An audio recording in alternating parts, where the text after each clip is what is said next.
தொடர் தோல்வி. சிஎஸ்கே அணி தொடர்ந்து 3 போட்டிகளில் தோல்வி அடைந்து புள்ளிப்பட்டியலில் 9வது இடத்துக்கு தள்ளப்பட்டு இருக்கிறது.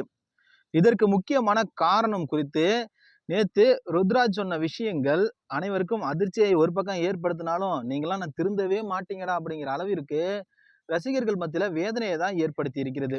இது எங்களுக்கே தான் தெரியுமே, இதை தான் புதுசா நீ சொல்ல போறியா, நீ என்னைக்கு தான் ஆணி பிடுங்க போற அப்படின்னு கேட்கிற அளவிற்கு ருத்ராஜோட பேட்டி பார்த்தீங்கன்னா நேற்று இருந்திருக்கிறது. தோல்வி முடிஞ்ச பிறகு ருத்ராஜ் பார்த்தீங்கன்னா பேட்டி கொடுத்தாரு. அதுல எங்களுடைய தொடர் தோல்விக்கு காரணம் பவர் பிளேல நாங்கள் சிறப்பாக விளையாடாதது, தொடர்ந்து விக்கெட்டுகளை விட்டுறது தான் எங்களுடைய இந்த தொடர் தோல்விக்கு முக்கியமான காரணமாக அமைந்திருக்கு அப்படின்னு தெரிவிச்சிருக்காரு.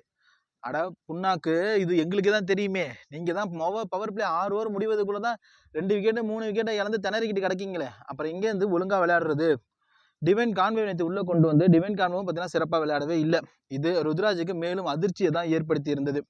ருத்ராஜும் பார்த்தீங்கன்னா மெத்து சிறப்பாக விளையாடுவார்னு எதிர்பார்த்தோம். ஆனால் அவரும் சிறப்பாக விளையாடவே இல்லை. அவர் சிறப்பாக விளையாண்டுருந்தார் அப்படின்னா கண்டிப்பாக பவர் பிளேவில் விக்கெட்டு ஓரளவிற்கு தாக்கு பிடிக்கப்பட்டு சிஎஸ்கே பார்த்தீங்கன்னா இந்த மேட்சை வின் பண்ணுறதுக்கான வாய்ப்பு அதிகமாகவே இருந்திருக்கும்.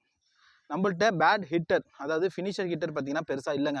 அதில் விஜய் சங்கர் நேற்று மந்தமான ஆட்டத்தை வெளிப்படுத்தினது அனைவருக்கும் அதிர்ச்சியை தான் ஏற்படுத்தி இருந்தது.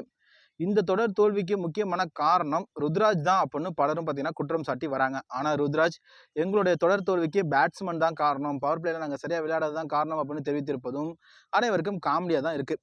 இது போன்ற தகவல்களை உடனுக்குடன் நம்ம சேனலை மறக்காமல் சப்ஸ்கிரைப் பண்ணுங்கள். தேங்க்யூ.